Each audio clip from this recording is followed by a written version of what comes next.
Sejam bem-vindos ao nosso Café Teológico. No programa de hoje, a teologia dialoga com a psicologia.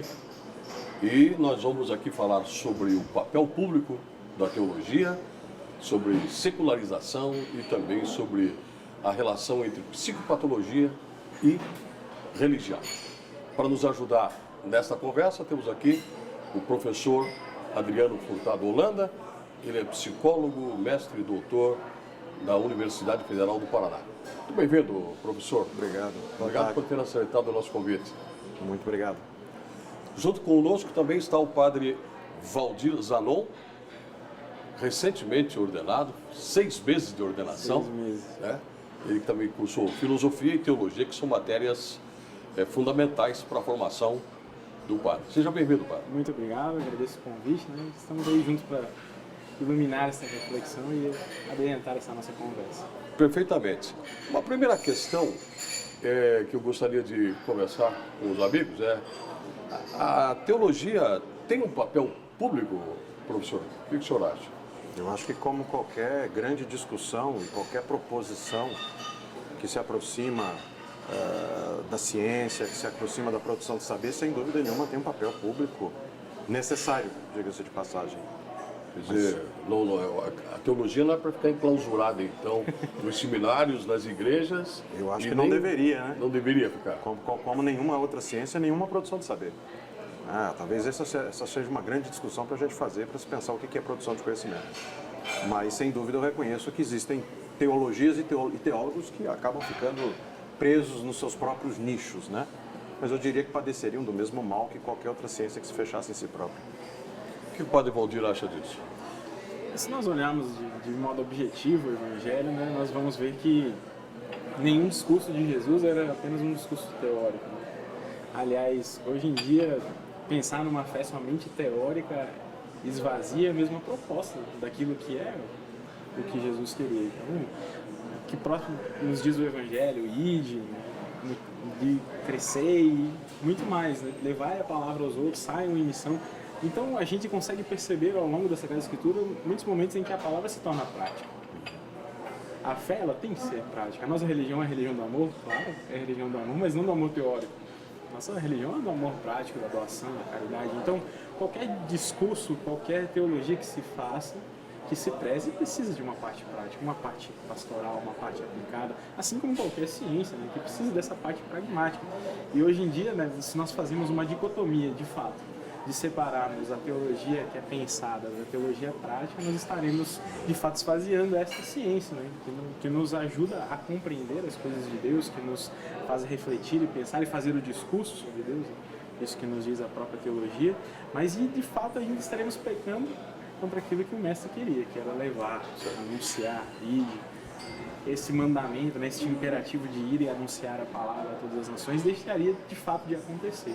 E por isso nós enxergamos a teologia prática, porque o ser humano, de fato, se nós olharmos na sua raiz, necessita de fé para muitas coisas. Uhum. Nós dormimos tendo fé que nós vamos acordar no outro dia, nós colocamos o dinheiro no banco, acreditamos que o dinheiro vai estar lá, o sistema fiduciário, né, que vem do mesmo no latim, fides, fidus. E nós acreditamos. Então existe um sensus fidei, né, um senso de fé em todo ser humano. Professor, há quem diga, inclusive, que se porventura o fenômeno Saulo de Tarso, depois o apóstolo Paulo, não tivesse surgido na história do Evangelho, haveria um certo risco da teologia não se tornar pública, né? Porque ele chega e, de repente, é como se ele dissesse para os apóstolos: espera aí, isso não é para ficar aqui só, não. Precisamos levar isso aqui para longe. Dá para entender dessa forma as grandes viagens feitas pelo apóstolo? Eu acho que, sem dúvida nenhuma, eu acho que o Paulo acaba botando o bloco da evangelização na rua, né? Aproveitando o ensejo da época. Literalmente, eu acho que é uma questão histórica interessante, né? Talvez o padre concorde com isso, que Paulo, sem dúvida nenhuma, foi talvez um dos principais sistematizadores do pensamento cristão. Sem ele, sem dúvida nenhuma, nós teríamos uma filosofia cristã diferente, eu diria. Não quer dizer que não haveria, que sem dúvida nenhuma outros pensadores teriam desenvolvido, isso é fato. Mas sem dúvida nenhuma Paulo tem uma representação prática, e aí talvez essa ponte que você está tocando no assunto, seja fundamental. Teologia sai do terreno da mera ideia, da mera representação, da questão, podemos até dizer, quase esotérica, para ir para o mundo concreto, para o mundo objetivo, que eu concordo plenamente. Esse é o sentido específico da palavra, né, do Evangelho, né? Olha, Valdir, o discurso de Paulo no Areópago de Atenas, na Grécia, o Deus desconhecido, seria assim como que a primeira manifestação deste personagem do Evangelho, tornando a teologia pública? De fato, quando Paulo chega no Areópago, ele dá de encontro com aquela imagem do Deus desconhecido, e como os gregos eram conhecidos por seus cultos aos mais variados deuses, Paulo se ergue no Areópago e diz: não, este Deus que vocês não conhecem, eu o conheço. E claro, nós conhecemos Paulo como um bom fariseu da tradição judaica, conhecia toda a história de Israel, e após fazer aquela experiência de Damasco, né, essa experiência de cair do cavalo, começa a conhecer de fato esse Deus que veio no Antigo Testamento como bom fariseu, mas um Deus encarnado, e agora ele está presente, e se apareceu a Paulo, apareceu a tantos outros e apareceu a ele. E essa experiência é uma experiência de quem, como discípulo mesmo, faz um encontro com o Mestre e quer passar isso para frente. Então aí está a grande vantagem da missão de Paulo. É claro que quando os discípulos estão reunidos no cenáculo, eles estão numa presença fechada e eles têm medo, claro, depois de tudo aquilo que aconteceu, mas se eles tivessem ficado fechados ali, a evangelização nunca teria acontecido.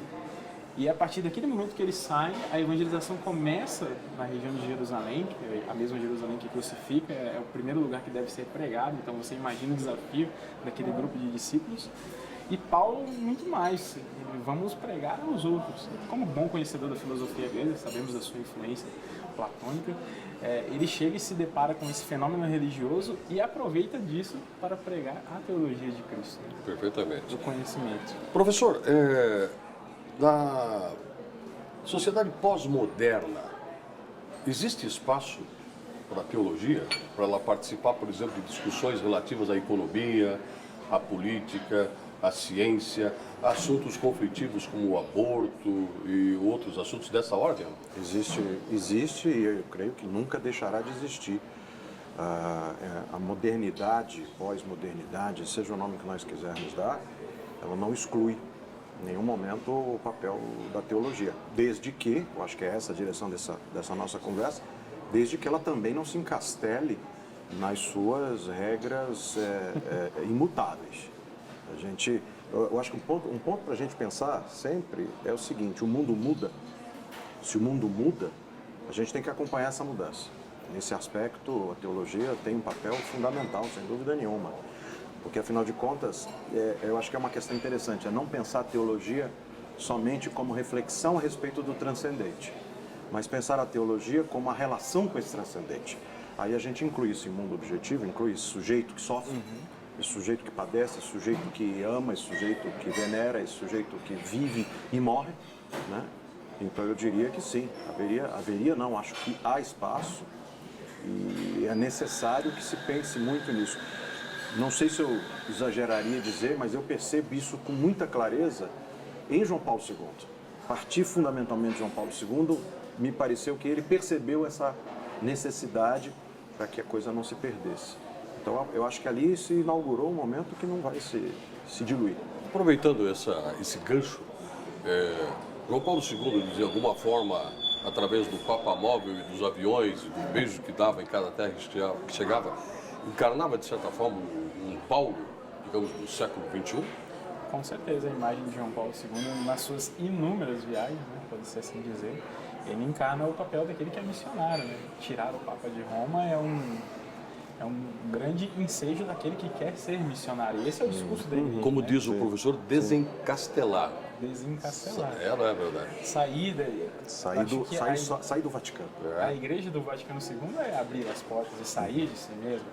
Nós vamos ter lá as grandes constituições do Vaticano II, do Gaudium et Spes, que vai dizer que nós precisamos ir nas missões, agentes, a igreja precisa ser a luz do mundo, precisa ir realmente ao encontro. E quando eu me lembro de João Paulo II, nesse discurso de teologia prática, Fides et Ratio, a sua encíclica que que faz nos pensar que a razão e a fé são as duas asas, sem a qual o ser humano, na falta de uma delas, não consegue, né, planar, conseguir fazer o voo até o Criador. Né? Então nós lembramos dessa figura que, para nós, mostrou que a fé e a razão dialogam e vão continuar dialogando a partir do princípio que as duas se habilitam, tanto a fé quanto a razão. É claro que muitas vezes a fé se encastela, a teologia própria se encastela nas suas grandes formações escolásticas, pensando nas grandes manuais, mas também hoje em dia nós vemos ensejos de luz quando percebemos que a teologia parte de fato do chão onde ela nasce. E aí nós lembramos da teologia da América Latina, né? Temos aí tantos e tantos documentos dos concílios episcopais latino-americanos que olham para a nossa terra, olham para o nosso chão e daí produzem teologia. E de fato esse é o processo. Jesus Cristo olhou para aquele povo, se compadeceu dele, se encarnou, veio para transformar aquela realidade e dali veio a teologia. Eu estou aqui conversando com um padre e um professor, quer dizer, de repente é um teólogo com um cientista, podemos dizer assim, certo? Como é que está esse diálogo, já que o padre Valdir falou que o João Paulo II entrou bem nesse viés de ciência e religião, né? Como professor da Universidade Federal, como é que você percebe, professor, esse diálogo entre ciência e religião nesse momento? Ainda é um terreno nebuloso, ainda é um cenário... esgrimir à distância ainda. É um cenário, vamos dizer assim, ainda pouco explorado. Eu acho que a verdade é essa, é pouco explorado. O que é curioso, a gente tem aí uma produção acadêmica, tanto na área de teologia, filosofia, pensando em religião, filosofia da religião, sociologia da religião, antropologia da religião, psicologia da religião, tem uma produção imensa, mas curiosamente é uma produção marginal. É como se a imensa maioria não conhecesse. Só para te dar um dado objetivo, hoje na psicologia brasileira, um dos grupos mais fortes e mais produtivos do Brasil é exatamente o grupo de pós-graduação em psicologia da religião, que trabalha em diversos campos de ação. Como não está tão bem estruturado o campo de psicologia da religião, a maioria deles trabalha na teologia, trabalha nas ciências da religião, na sociologia e fazendo a leitura do fenômeno psicológico. E curiosamente, você não tem nenhum currículo brasileiro, de todos os cursos de formação em psicologia, uma disciplina que seja corriqueira, que trate do assunto da religião. Ou seja, só para te dar esse quadro, curiosamente, a religião fica assim, apartada do diálogo com a ciência, ainda. Então, por isso que eu estou dizendo que ainda é um terreno nebuloso, porque quando você começa a entrar nesse terreno, invariavelmente as relações morais começam a imperar, seus valores começam a dominar, e aí você fica, é um cenário meio selvagem, de dois felinos que se cruzam e ficam naquela ambientação de ameaça. O que é uma pena, porque o diálogo interdisciplinar, transcultural, e no nosso caso, que transite nas várias religiosidades, é fenomenal, é fantástico. No próximo segmento, a gente vai falar um pouco sobre essa questão que o professor tangenciou agora, quer dizer, a falta de um conhecimento até acadêmico da religião, de uma disciplina específica, acaba provocando um fenômeno do desencanto e uma consequente secularização, que é algo com que a igreja e que a sociedade se preocupa hoje em dia. Quer dizer, por que esse desencanto dos jovens com a igreja, esse desencanto dos mais velhos com a igreja? Por que essa religião particular? Por que o censo mostra tanta gente sem religião? Daqui a pouco a gente volta a conversar sobre isso aqui no Café Teológico. É só o tempo de um cafezinho e a gente já volta.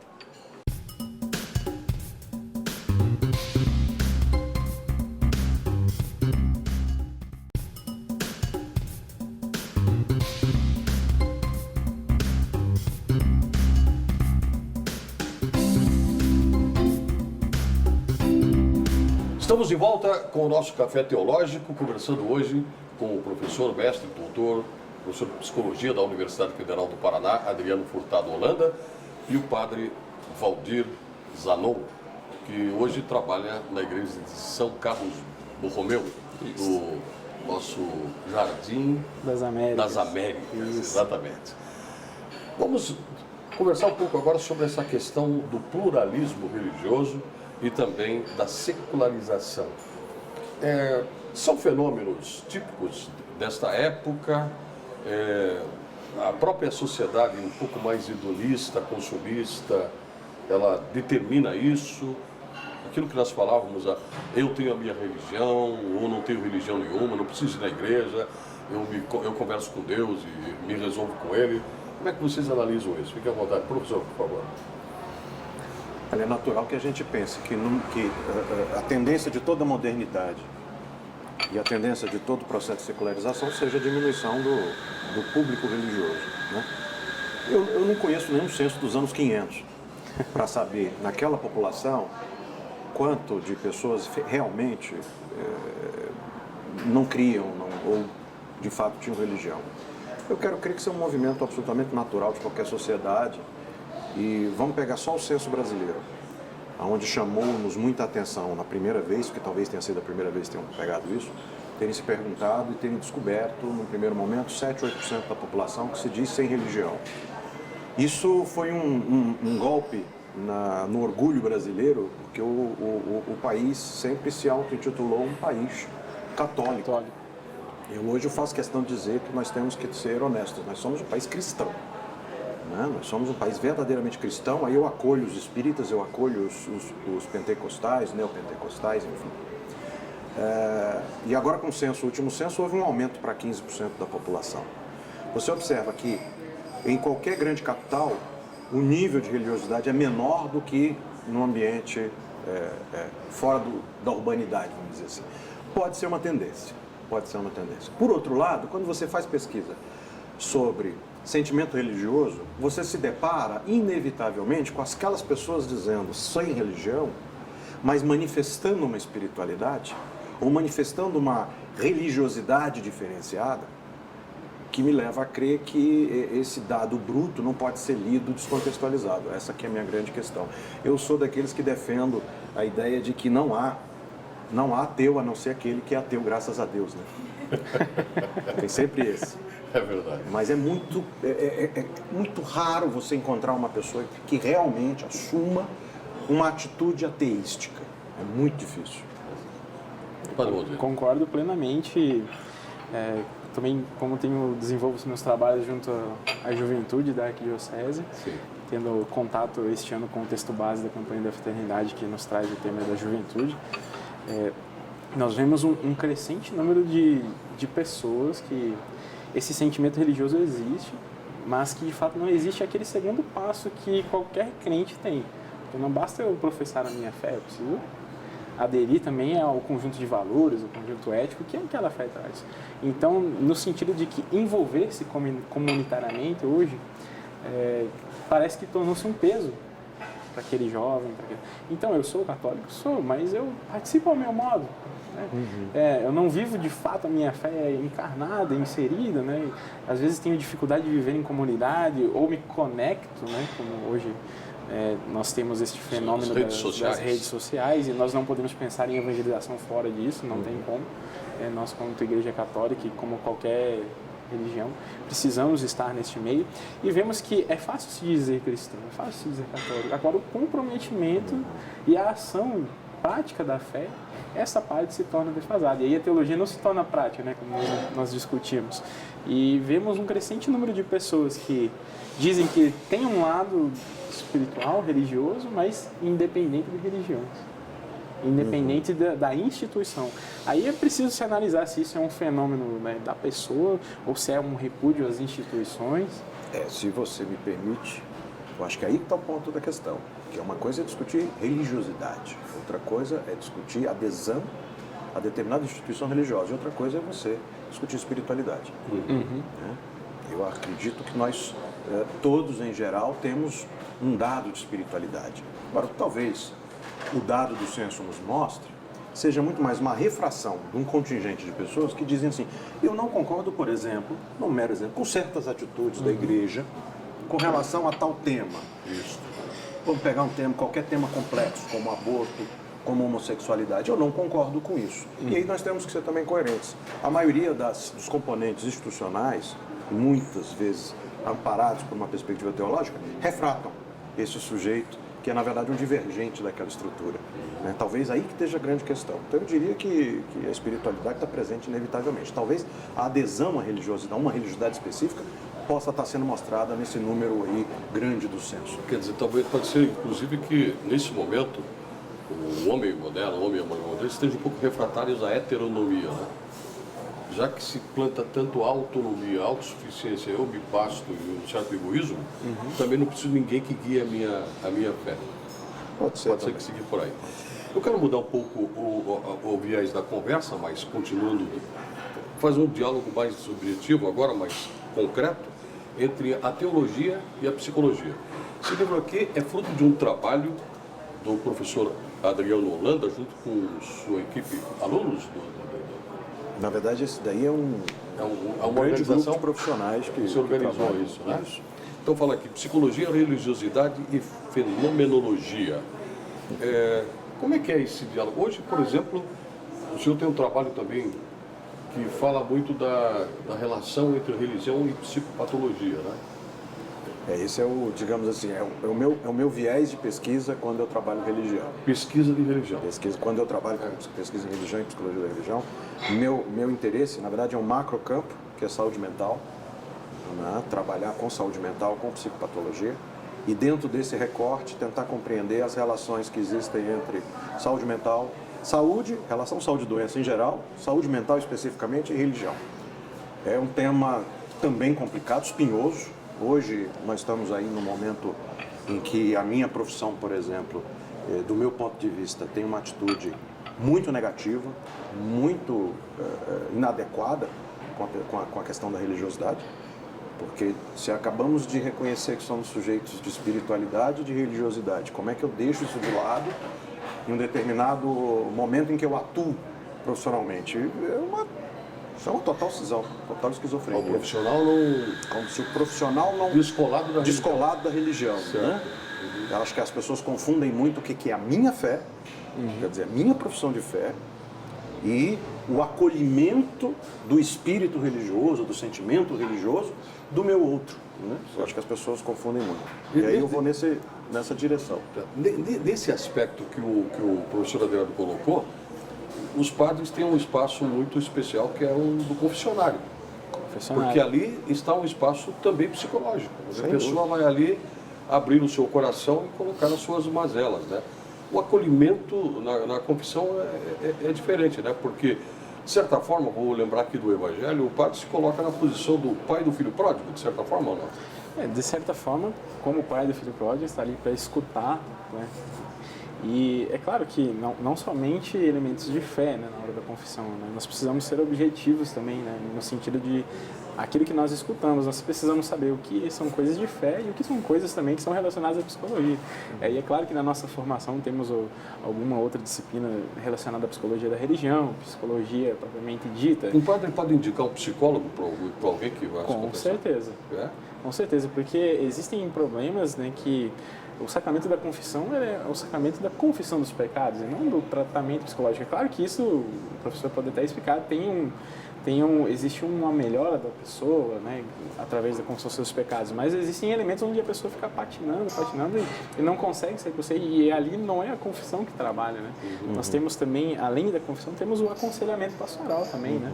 Onde nós escutamos, tentamos dar o retorno a partir daquilo que nós escutamos, a partir da técnica do counseling, né? Mas não é nada muito na psicologia de fato. E com certeza, ao percebermos quando a pessoa se apresenta para nós, né, na confissão, nós conseguimos tirar daquilo que são elementos, né, que de fato são de confissão e aqueles que são elementos pessoais que a pessoa precisa trabalhar de fato e que o profissional no momento não é o padre, né? Seria de fato um psicólogo. E aí o padre indica, sim, com certeza, para que esse trabalho seja realizado, afinal não somos nós esses profissionais.